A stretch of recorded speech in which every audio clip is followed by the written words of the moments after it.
All right, folks, welcome to our second Canada event. My name is Jason Grillo with Air Miners. Music of Canadian songwriter Joni Mitchell bringing us in today. Wanted to say once again, welcome to our event. Lots of carbon removal activity happening in Canada, which is why we are revisiting this. It's always impressed me how Canada, frankly, has had a very large impact and influence on the development of the carbon removal industry. And to that end, it's according that we have an event specifically on how the industry is developing in that country. Also, very relevant that, frankly, for people in Canada and the United States, that very severe wildfires, likely due to the effects of climate change. And that's a reminder of kind of why we are doing what we do today to get the ecosystem of our planet back into a sense of equilibrium. So with that, we are going to start off, and I will introduce the panelists, or I'll introduce our moderator for today, Omar Sadoun, who will get to our panelists. We'll have our discussion for about maybe 40-45 minutes, followed by Q&A for the last 15. If you have questions or comments, please put them in the chat. Deb Graywolf in our Air Miners team. Hey, Deb. Hello, everybody.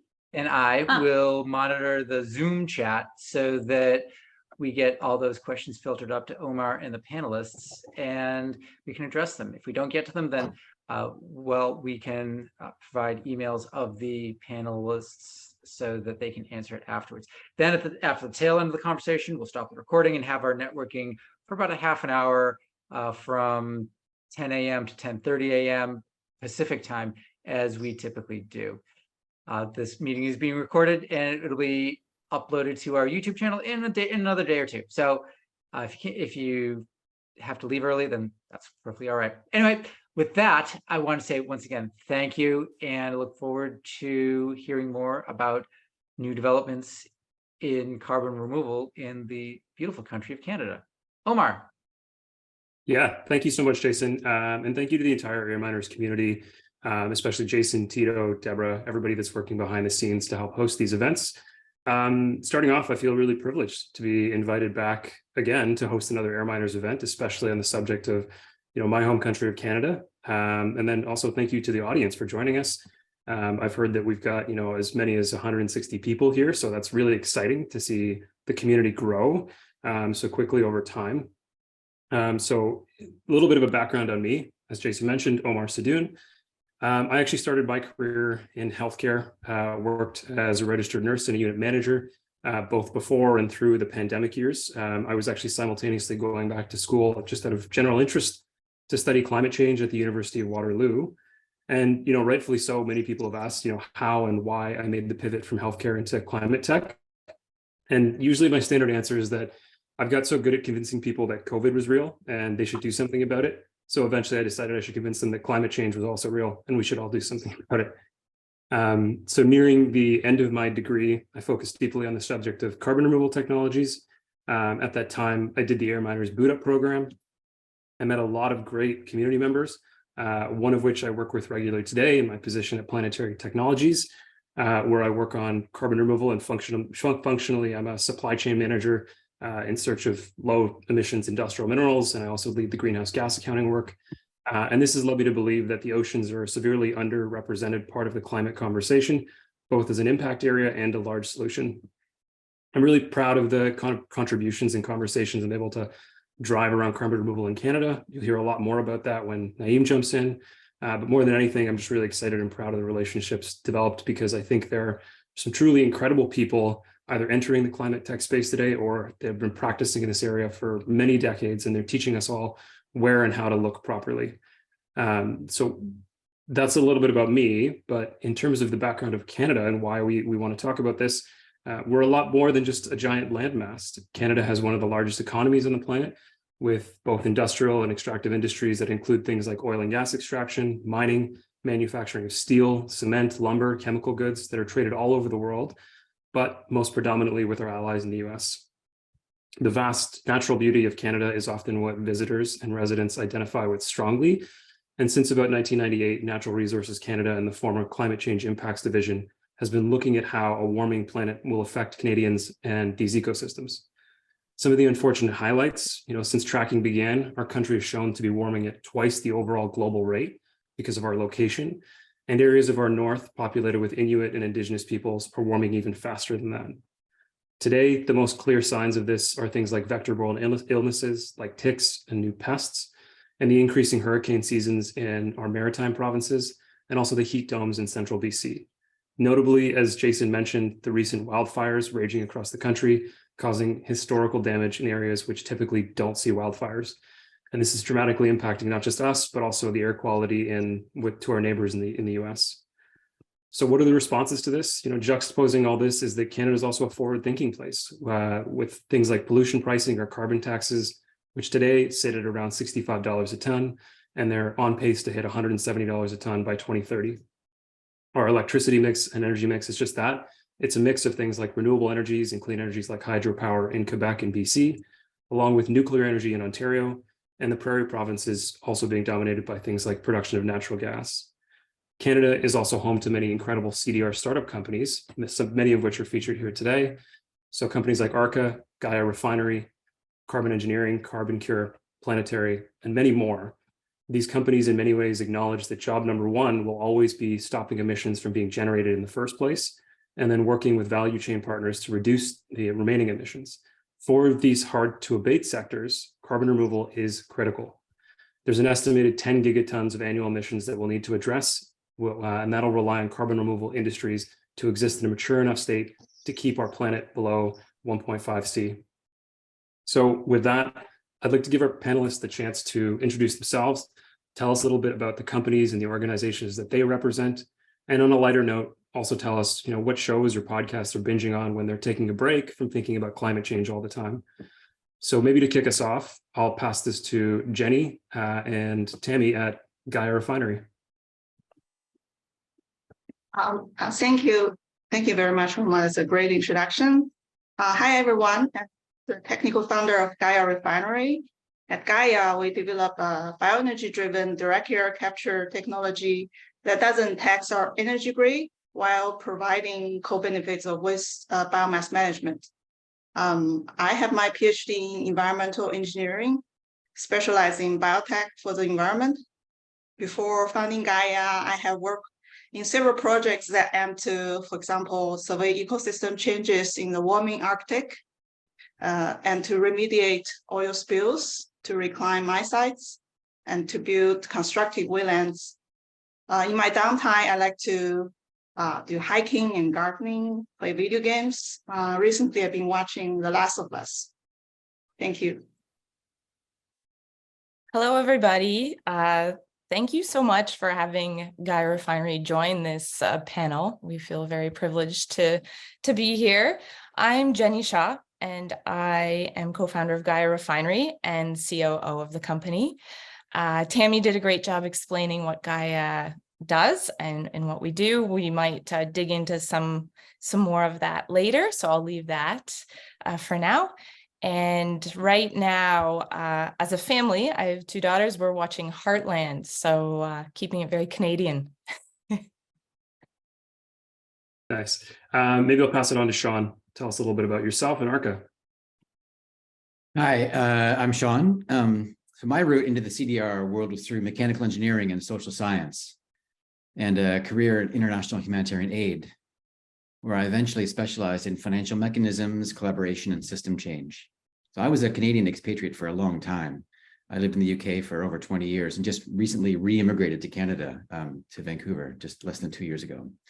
So my role in Arca is to support an effective and well-functioning interdependence between Arca and the business ecosystem in which Arca operates. So we're building a company within an emerging industry. So all of us, I guess, are feeling this. We're building the plane while we're flying it, so to speak. So what is Arca? So our CDR pathway is rocks, in particular, an amazing type of rock called ultramafic, which contains magnesium. Magnesium reacts naturally with CO2 to form new crystals, capturing and storing CO2 in one step. So the mining process for certain critical metals like nickel produces literally billions of tons of ultramafic tailings or waste rock. And this waste rock absorbs CO2 naturally. And what ARCA does is accelerates this natural process through a portfolio of different technologies, hopefully up to 50 times acceleration, both in speed and in volume. So this was discovered by our head of science, Dr. Greg Dipple, 20 years ago. The company's less than 2 years old. We're currently 15 people. We just closed a 5 million seed round. We've pre-sold removals to Shopify and Frontier. And on Monday, we issued a press release announcing that we're working with 5 different companies, mining companies around the world. So I try to stay up to date with all the CDR podcasts. Particularly, I love Outrage and Optimism podcast. I think Christiana is amazing. But when I take a break from climate change, my kind of guilty pleasure, my morbid fascination is one called Real Dictators, which has very well told stories about, how ordinary people become these monsters. I love it. That's awesome. And I think you mentioned before we started that's actually ultramafic rock right behind you. That is ultramafic rock right behind me. That's right. Perfect. Okay, so next let's hear from Naeem Merchant, the newly minted ED at Carbon Removal Canada. Thanks so much, Omar. And it's so good to see so many familiar faces here as speakers and participants. I'm really excited that we were able to make this happen. And thanks so much, Jason and Omar, for organizing this great panel. I'm here to kind of support some of the great work that's being done by Canadian companies that are advancing carbon removal in Canada. My name is Naeem Merchant, as Omar said. I'm the new executive director of Carbon Removal Canada, which is a policy initiative focused on the rapid and responsible scale of CDR in Canada. So we are focused on advancing the public benefit that carbon removal can offer in Canada in terms of both reaching our climate goals and driving equitable economic growth across the country. Our hypothesis is that Canada has all of the ingredients to be a global leader in scaling up carbon removal. Many of those ingredients Omar touched on at the beginning of this session, and I think he's absolutely right across the board. And what we need to do is articulate what that leadership role really looks like, and how can we execute it in a way that benefits Canada, but also benefits the broader goals we have as a carbon removal community. What can Canada bring to the table that is catalytic for scaling up carbon removal around the world? So trying to think about what can Canada benefit from in terms of carbon removal, yes, but also what can Canadian companies and innovators offer the broader community around carbon removal and helping us realize this very ambitious vision we have for scaling up to that 10 gigaton per year that Omar mentioned at the top. I come from an international development background myself, and working in countries across Southern and Eastern Africa to scale up access to medicines, and realized very early and a few years ago, as I started to work formally in carbon removal, that carbon removal is a public good, and we should treat it as such, and then think about how we finance it and how communities are engaged around its growth in a way that is consistent with other public goods. And so I'm really interested in figuring out how we can do that by harnessing the innovation that we have in Canada, the partnerships we have around the world, and our engagements with government in order to make Canada a powerhouse in not just kind of thinking about scale at all costs, but also how do we rapidly and responsibly scale up this important public good so that it benefits our shared climate objectives. So that's a little bit about me and Carbon Removal Canada. I think the really hard question about what am I binging on right now? I'm in the middle of a move, so I'm not binging on a whole lot, but I was in the middle of Succession, and I plan to get to the end of it. And if I wanted to recommend a good Canadian show to binge on, I would add Kim's Convenience to that list. Is another show I really enjoyed. That is very binge worthy that I can also recommend. So good. Seconding both those recommendations. But before we dive into shows anymore, I want to talk to Jennifer Wagner at Breakthrough Energy. Great. Thanks, Omar. Really good to be here. Nice to see so many folks on the line here. I'm a very big fan of air miners, also a big fan of carbon removal, and also a big fan of Canada. So this is a topic that I love to talk about. So really pleased to be here. I'm an East Coaster, grew up in Nova Scotia, but now live in Charlottetown, PEI. If anyone's ever in town, look me up. I was part of the founding team at a Canadian company called CarbonCure, which many of you probably know. I was there for 12 years, just left about a year ago. And that was a pretty incredible journey. And when we started the company 12 years ago, there was no carbon removal industry. And that has obviously dramatically changed in the last decade or so. So very pleased to see so many amazing companies doing incredible things. And I spend my time now with Breakthrough Energy as part of their fellows program.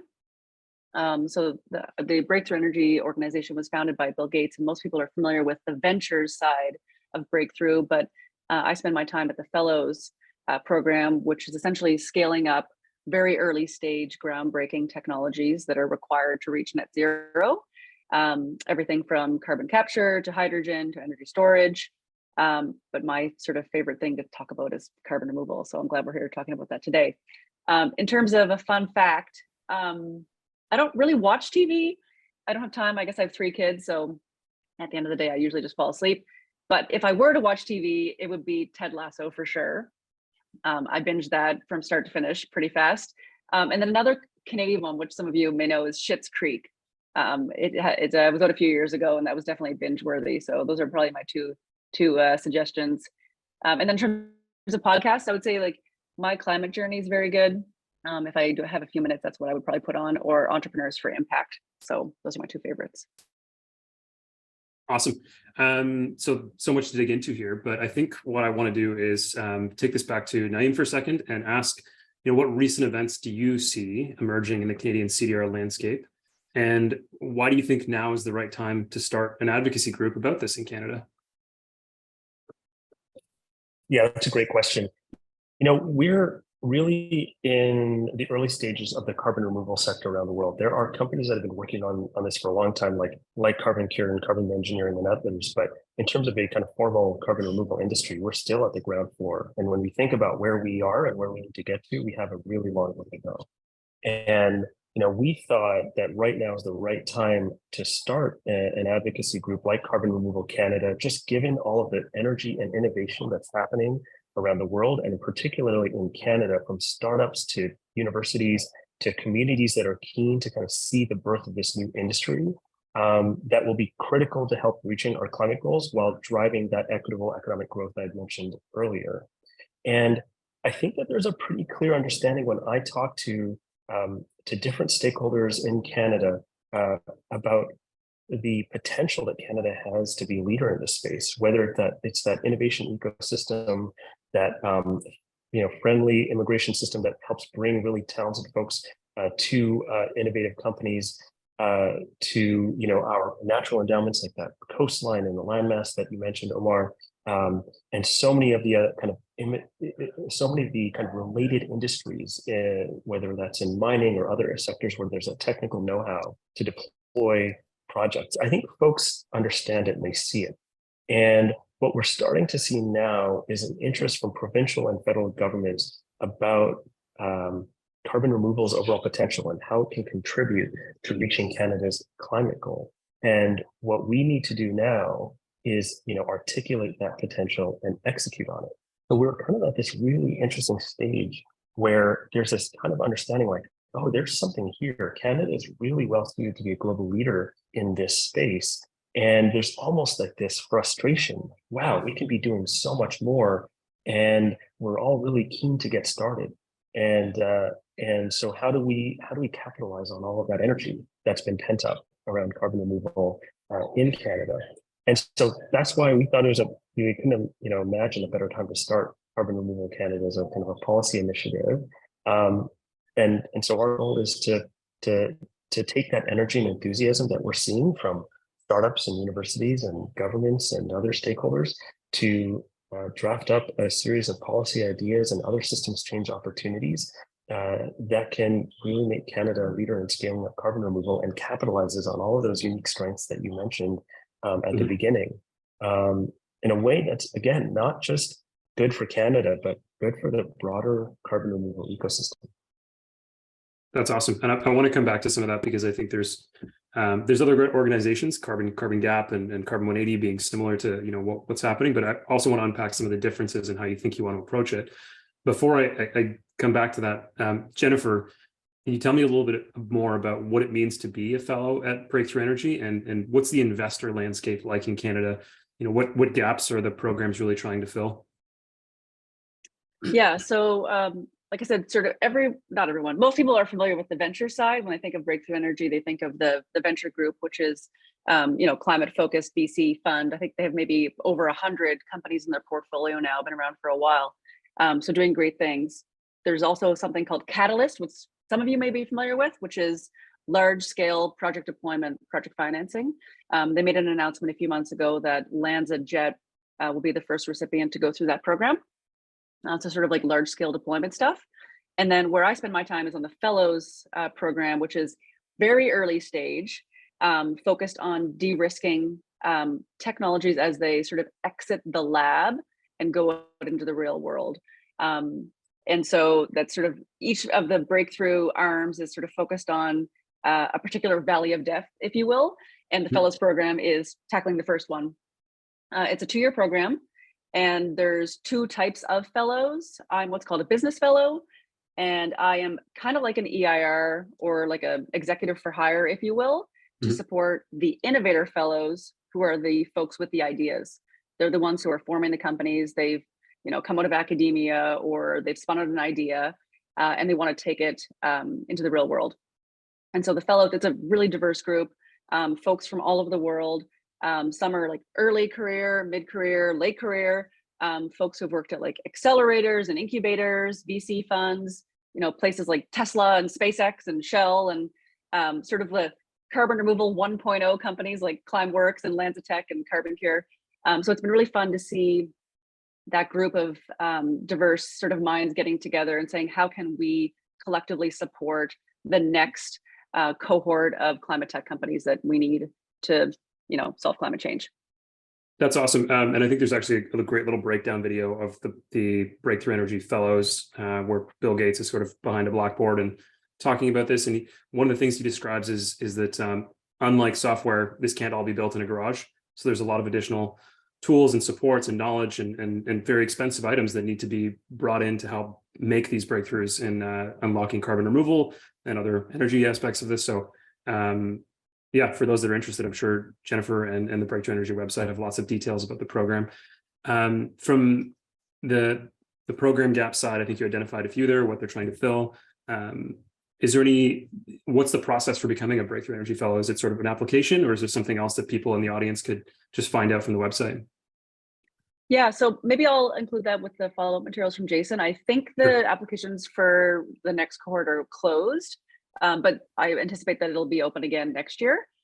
So give yourself lots of lead time and check out the requirements. It tends to be sort of 2 things. One is it has to have massive climate impact potential, like the venture side. So sort of thinking like 500 megatons of annual impact. And it also, to be eligible, you need to sort of still have some element of risk, where it's like, maybe it's not a great fit for like going to the market for capital, but you need to put your head down and like figure your technology out. They're trying to really lean into the hard stuff, where the things that we really desperately need, but just like need to answer a few key questions. So Awesome. That's a helpful context, hopefully. Okay. Going to some of the other startups here. Maybe Sean, what's it like to help build a CDR company in Canada? What's it like to build a CDR company in Canada? It's great. I mean, I really admire and agree with how Naeem has framed the opportunity in Canada. There's lots of great support from the government. 8 or 10 different government departments that are somehow involved in clean tech. There's even brokers inside the government whose full-time job it is to help startups find government funding. I mean, coming from humanitarian aid, this is great. It's great to have all the support. And I would also say that it's you know, I think that Naeem is right to frame this optimistically and positively. But I would also say that there's not a big distinction between carbon capture and storage and CDR right now. I don't think that there's a great recognition of this, and so we spend a lot of time explaining, you know, what we do from first principles, not only the science behind our company, but you know, what is the CDR industry, and I think that, you know, part of the reason for this, it's you know, Canada has a big natural resource based economy. It's not only that, but you know, there's a lot of it there, and it's a huge oil and gas, very rich and powerful oil and gas sector that is having a hard time kind of wrapping its head around what it's going to do when it stops taking fossil fuels out of the ground, and so that path dependence influences mindsets and policies and conversations, and so it's hard for folks to understand. You know, what CDR is if it's not carbon capture and storage. And there's also great CCS technology in Canada too, and you know, a great history there. So a specific example of this would be the Natural Resources Canada. They have a funding program for CCS, and there's a little sort of clause at the bottom that says they would entertain proposals from CDR companies. But I mean, I've spoken to them that the priority is CCS, but we can apply, and we have applied. But you know, in terms of getting funding beyond the startup stage, there aren't specific programs yet for CDR. There's tons of funding for clean tech, from the jobs and growth and from the, you know, the economic benefit to the country perspective. But you got to stay neutral. You can't get too environmental. You can't get too controversial. You've got to, you know, say this is about clean tech, and then, you know, behind your back, you have your fingers crossed. We're doing CDR, but you know, eventually someone will entertain that conversation. So I hope that starts. Yeah, no, I think that's a good one. So I think what I'm hearing is sort of it's a great place to start a CDR company. There's lots of innovation and research funding from the government side of things, but it's still pooled within this combination of, you know, CCS and CDR don't have a distinction yet. And I think what I want to do is speak to Tammy and Jenny as well from Gaia Refinery and ask the same question. You know, what's it been like? Are you experiencing the same things as Sean? I certainly resonate with a lot of that from the planetary side of things. But yeah, what's your experience been starting Gaia Refinery? I think Canada provides our CDR startups with a great ecosystem. Just like Sean said, we have so much help from our provincial supporters like New Brunswick Innovation Foundation and Invest Nova Scotia. We got non-dilutive and dilutive grants. We have access to R&D facility, and they help us build a local partnership with industrial partners. As we progress, we also got like HR support from them, and that's how Jenny and I got together, make a great team, and we are very grateful. We also have access to some federal funding, like from NSERC, from NRC, and we also apply for STDC and get tax return from SHRED. And like Sean mentioned, there's our Canada's Clean Growth Hub, which specializes in helping us getting access to all kinds of resources at a federal, provincial, and industrial level. So we had tremendous help. And we now also have our own CCUS and CDR specific accelerator, which is a CarbonNext. And they also helped us connect with our pilot testing partner at NRCan, provide us training and partnership opportunities. On the recruitment front, I think my experience is very positive. I feel the youth in Canada are very interested in the CDR industry as their career choice. I give guest lectures in universities and engage with students through programs, and they showed us a lot of passion and interest. And we also, again, we have programs like Eco Canada, BioTalent, Venture for Canada that give us access to talents and pay the vast majority of the wages on our behalf. So I think it's a great, very good, positive experience. Fantastic. Jenny, anything you want to add to that? No, I'll just echo that it's constantly trying to find, the hard work is in finding these databases or reaching out to the right people that have all of the different programming options out there. And there are different levels. Once you tap into one or two, you start to have this, you know, a couple databases. That's how what they call them. It's like lists of different programming and funding that you can access. And it's just like anything keeping up, it's getting into the information and a hub, same with the policy side. So it's trying to get into the awareness environment so that you can keep informed and act on these great supports that are there.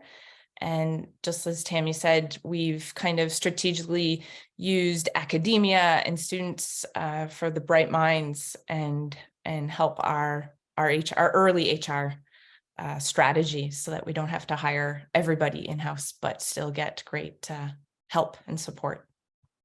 Fantastic. So a quick follow-up to that, are you guys finding the talent that you're looking for, that you're able to find it all within, you know, the province or the country, or do some of those searches for the right people with the right mix take you outside of the country? Yeah, I'd say we're still early days. We're speaking from, you know, two co-founders that are earlier on in the journey to massive deployment and scaling up our company to a large size. So yes, currently we're able to find everybody.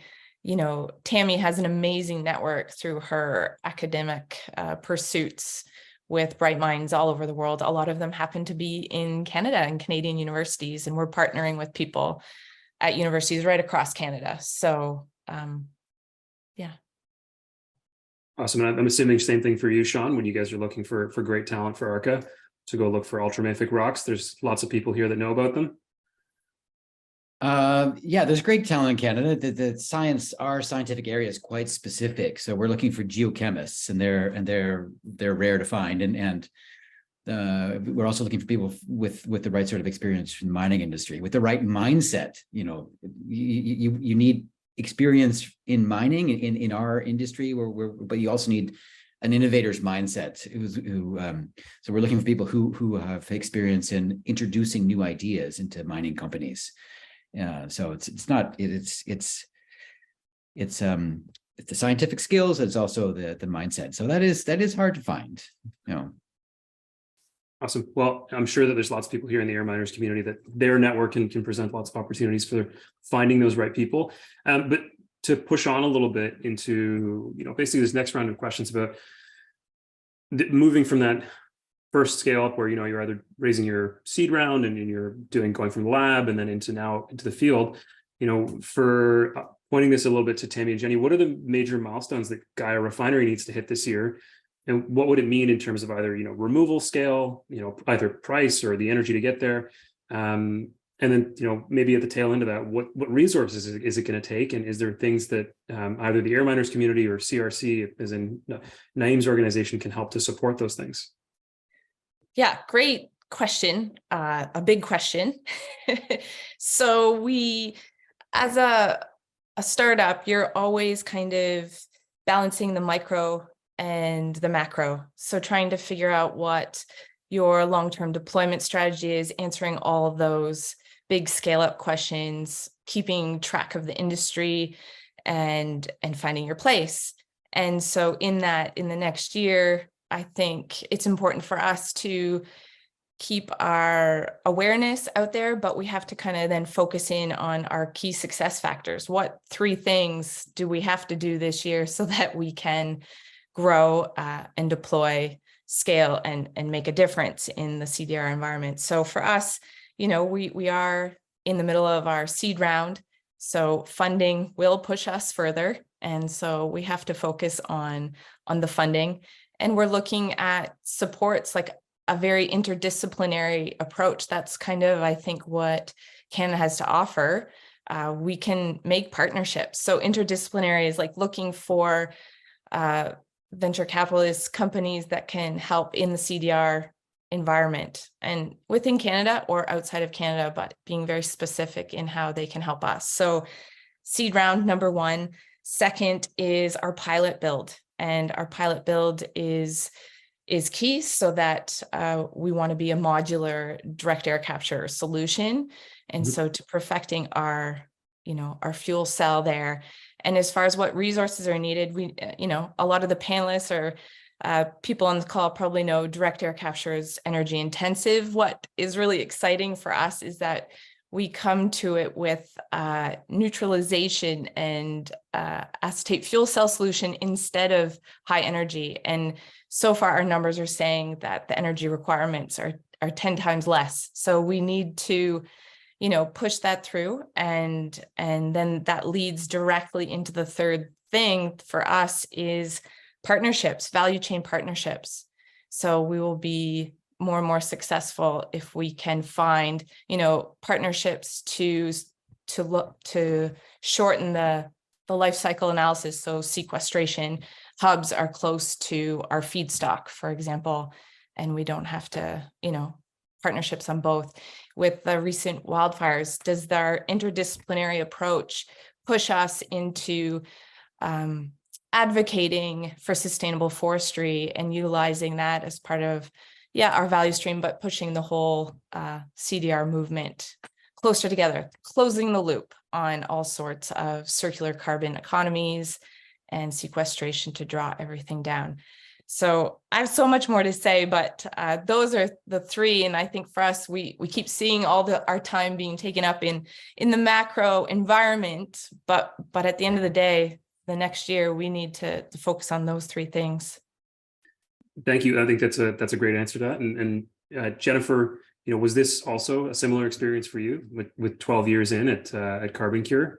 That growth process and that, speaking to value chain partners and sort of just, yes and to a lot of what Jenny said, or is there some differences there? I was actually jotting down what three things she said, and I was going to say almost the same exact three things for what I see when I'm kind of looking under the hood with all of these companies that are at an early stage. And I think the three things that sort of came to mind is in terms of like what all the companies that I'm working with are facing in terms of challenges. Obviously capital, right? If you run out of money, that's not good.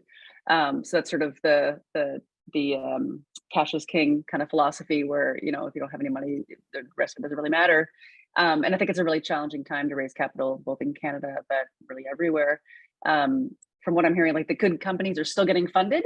It's just taking a bit more time, and maybe the terms are not as sort of rosy as they were 18 months ago. But that's sort of the first challenge that what we're seeing folks having at this stage.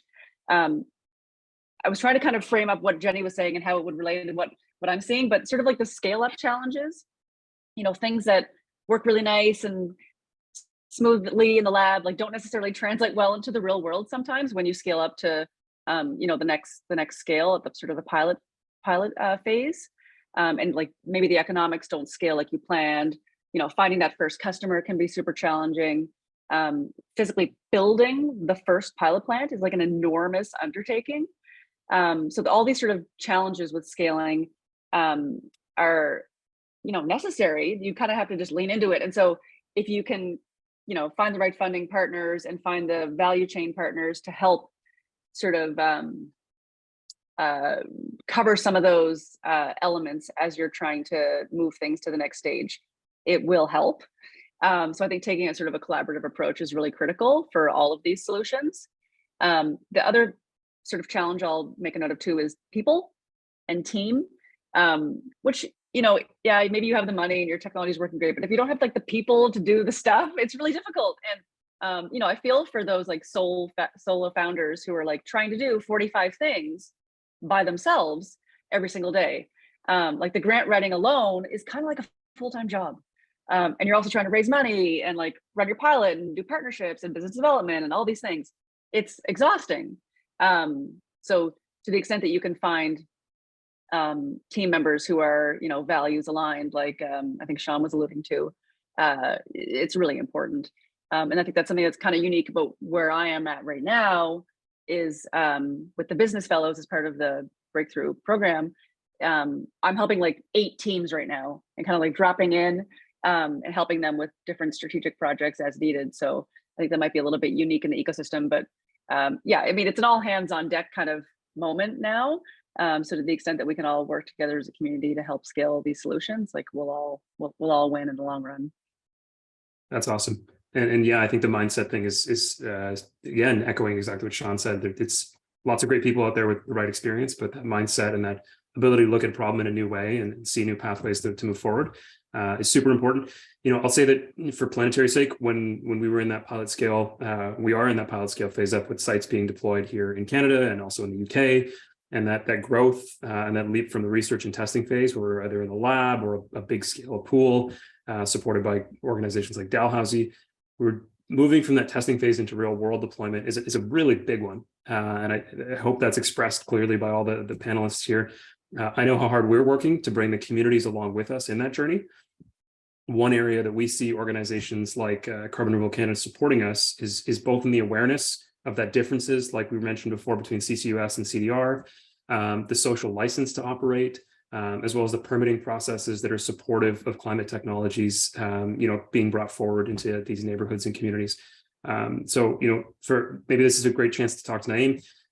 I see a lot of hiring announcements coming out and that are hitting the LinkedIn pages. What are the policy targets or initiatives that you see for, either the remainder of 2023 or moving into 2024? And I think someone in the chat also mentioned this, like, what are some of the advantages of doing it here in Canada? Yeah, that's a really good question. And, speaking of hiring, our first hire that actually started a couple of weeks ago, and I think Tim might actually be was one of the participants in the call here, is a director of policy and research, who we're really excited to have on the team. And, we're in the process right now, kind of evaluating the different kind of policy pathways that could be really impactful for scaling carbon removal in Canada. So we're at a stage right now where we are really trying to understand what are the one or two really impactful policies that we can help shape and advocate for, in the coming year, that can help us really build a foothold for carbon removal in Canada that we can build on for years to come, right? Carbon removal is a long game. It's a marathon. And what we're going to focus on is building, durable progress and momentum for carbon removal in Canada. So not moonshots, but momentum. Momentum is something that you can start small on, you can build on, it accelerates, it iterates, it grows exponentially. That's what we want to go after. And so, Tim, myself, and others that are involved in carbon removal at this stage, we're going to find out what are the most impactful early policies that we can help advance in Canada, and be in a position to help advocate for those through kind of the budget process in the early part of next year. And so that's what we're focused on right now, is just figuring all of that out and having conversations with the folks that are on your panel and many of the participants in this room, and thinking about what are the high potential, high impact opportunities. So that's how we're thinking about our policy targets right now. Nothing set in stone at this point. We want to take that opportunity, be really exhaustive, and talk to as many different stakeholders as we can. And so many people have been very generous with their time so far as we've gone through the process and spoken to people about it. And I think that there's a real desire to see what can we find in Canada that can be really, really catalytic for carbon removal. And we want to take our time to figure that out. I don't remember the second part of your question. I think it came through the chat. Is that right? Yeah, I think that one of the questions that was framed up was around, what are some of the supportive policies in Canada that already exist? Right. Yeah, and there's not a ton in terms of what's supportive right now, but there's a lot in the pipeline. One of them is the direct air focus on direct air capture, the investment tax credit that some of you might have heard of, that would cover 60% of capital expenditures relating to a direct air capture project at the outset. And for something that's as capital intensive as direct air capture, that can be very valuable. It is focused on direct air capture. This is something that is not quite ready for implementation, but hopefully we'll see that happen soon. The other thing that's underway and that's being developed is an offset, a protocol, a direct air capture protocol that is being developed by the government of Canada that lends that additional credibility for companies to make that, and governments at every level to make those investments in direct air capture that is backed by a government developed protocol, which is going to be one of the first of its kind when it's ready. And then we have some of the broader kind of tools in our tool belt, including the carbon price that I think helps make carbon removal projects at scale more more interesting and more kind of financially viable, but again, is not the same as something like a production tax credit like we see in the US with 45Q. And finally, and I think, Sean alluded to this earlier, but there's an entire stack of different, R&D grants and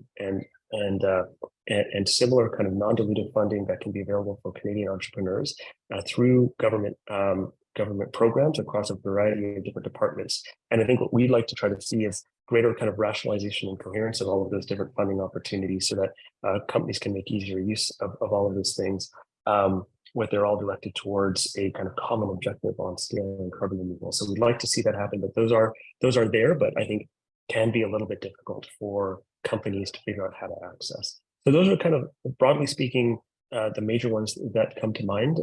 And we have our work cut out for us in terms of trying to make Canada have a much more favorable policy environment for carbon removal specifically as well, because I think Sean also made a really important point around that current kind of conflation of carbon capture and carbon removal that we really need to try to overcome. Great. I'm going to shift a little bit to some audience questions because I think there's some really great ones coming through, and I see panelists are also jumping into the chat, so thank you for that. The first one is from Tommy Holt, asking, are there significant barriers to attracting stateside investment if needed? How receptive are American VC funds or venture capitalist funds to funding Canadian companies in general? I think you gave a bit of an answer here, but maybe you want to unpack that a little bit more. I'm not sure if you're directing that to me, but I'll just quickly weigh in that, yeah, there's, from what I've seen, like there's every US fund that I've talked to is already or has or will invest in Canadian companies. Like that doesn't seem to be a barrier at all. So yeah, there's lots of examples, like any of the large climate companies in Canada. I would venture to guess that most of them have at least one US based investor. So I don't think that's been a barrier. And I think folks like Canadian innovators. So I think it's encouraged and definitely common. Can I add to that? I mean, our seed round was American investors too, but I think there's something missing in Canada, which is investors willing to take a risk in companies of our stage. Canada doesn't have the same risk tolerance that US or Britain does, and I think that is also a factor that we're dealing with in the CDR space. Okay, awesome. Thanks for jumping in there, Sean. Another question here from Andre is asking, funding from the government is available, but it feels less entrepreneurial than in the US. What are their thoughts? So his specific question is whether inclusion of CDR into provincial or federal offset systems is something we want to see. And if the panelists think that we could accelerate market participation in a positive way. There's a bit more to that, but maybe Tammy or Jenny, do you want to jump in and answer to the best of your ability? And if not, happy to have someone else jump in too.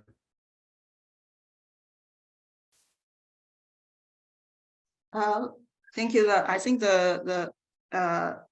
my feeling is we do have a strong support in the entrepreneurial space, especially from provinces, and so I think that's maybe because we are still at an early stage, so we feel the support is very comprehensive.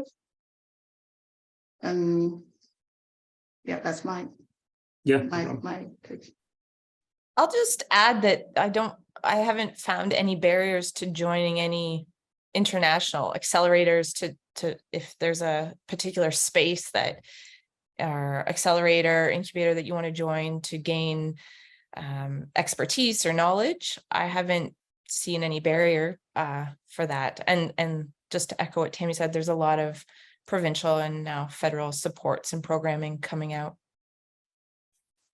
Okay, so maybe going back to Jen, besides funding, what are the main gaps in terms of scaling to a first of a kind system, especially when you're going into that deployment phase? We've been talking about this a lot. Oh, sorry, do you mean me or the other Jen? Yeah, sorry, Me. Jennifer, yeah. Yeah. It's interesting because there's a lot of interest in sort of early stage scale up to a certain point. And then it's like, see you later, come back when you're like really scaled up, right? So there's this massive gap that's like very challenging to address, right? So like building that first like full scale demo, who wants to fund that? Like not really anyone. And so I think that's Breakthrough has a few solutions to that particular problem, but I think collectively the ecosystem needs to think differently about how we support those first of a kind projects. And I know there's some creative solutions happening in different kind of corners of the ecosystem right now. So I think that's a problem that really hasn't been fully addressed that would benefit virtually everyone. And whether that's sort of taking a more collaborative approach about how we scale things up and like sharing some resources, sort of, you know, a la like venture studio type models. I know XPRIZE tried to do this a little bit with their the test centers. And there's another test center, carbon capture center in, I think it's Alabama, that does something similar where you can sort of essentially like rent space at an industrial facility to demonstrate your project at a full scale. So there's some folks who are trying to address this problem, but I think collectively it's something that we haven't really cracked the nut on. And in order to take things out of like that early demonstration phase and actually have an impact, it's something that we need to spend more time and attention thinking about. Awesome. So when you're thinking about, I guess, going back a little bit, I'm sorry to hop back and forth, but the funding again, how do you think about sort of dilutive versus non-dilutive funding? And this is open to sort of any of the panelists to jump in and answer. Is there a specific mix that you're looking for when you're fundraising, or is it sort of, you know, we'll take what we can get and we're looking to give up as little capital or as little equity to gain as much capital as we can? I can jump in. The general rule is as much non-dilutive as possible and as little dilutive as necessary. But the non-dilutive comes with a cost too. You know, it's all based around projects. You know, another hope or wish is a type of funding that would be appropriate for the industry at this stage. Might not be project based. It might be some other way of dispersing non-dilutive funding. So there's a lot of, you know, paperwork involved and a lot of predictions and risk management or de-risking that might not be appropriate for companies of our stage. Yeah. No, I think we definitely experienced that as Planetary as well, like understanding what's the cost of that non-dilutive, you know, how much reporting and refocusing of milestones that we need to hit. Do we want to commit to this? And I'm sure, you know, others feel the same. So looking again to some of the questions in the chat, maybe there's some questions here about the province of Quebec and some of the emissions targets they're hitting and the hydropower that's available. But is there anything specific? I don't see a specific question in the chat right now, but is there anything else the panelists want to jump in and talk about, or there's a point they want to make? Maybe I'll start with Naeem. Is there something you feel like we could introduce to the audience that isn't being talked about so far?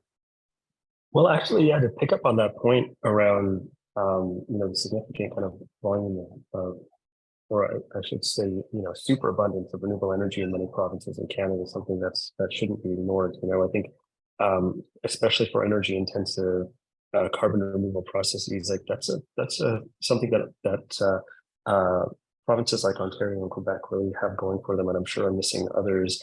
But you know, that access to kind of clean energy is a big part of the equation for carbon removal companies that are looking to maximize their net negativity impact, right? And so, in addition to thinking about, you know, the policies that exist, you know, the storage potential for removed carbon, you know, the technical know-how, it's important not to forget that that abundance of clean energy is also something that should make it into companies' calculus and thinking about where in Canada and whether to deploy in Canada.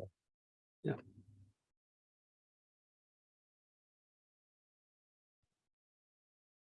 If you don't mind, I actually have a question.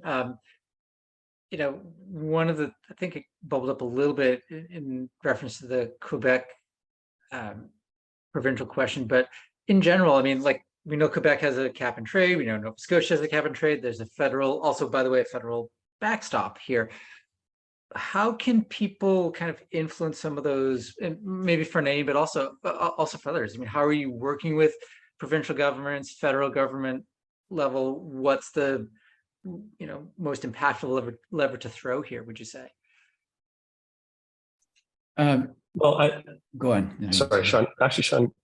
Okay, I'll just start and say I think we are, when I think about the integration of carbon removal in any of these systems, I just feel like we have such a long way to go to even just better kind of articulate what carbon removal is, how it's different from the other offerings that are out there, and we have to kind of get over that hurdle before we can even make, I think, a compelling argument for how some of these cap and trade systems and the mechanisms that allow participants to get involved in purchasing carbon credits to include carbon removal as part of that.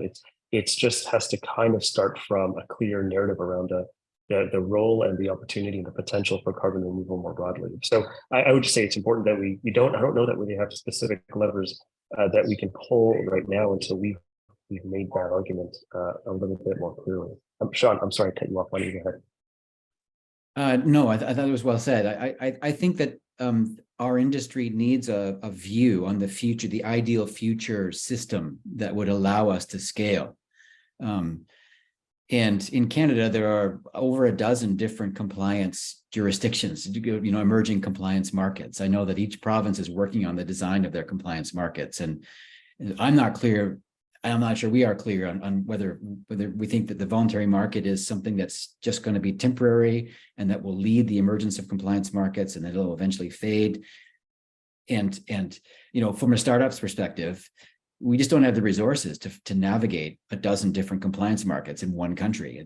So alignment, harmonization, inspiration. I think that if we had a view on what the ideal long-term system would look like, then it would help us choose what routes to take in the near-term future or near into the present.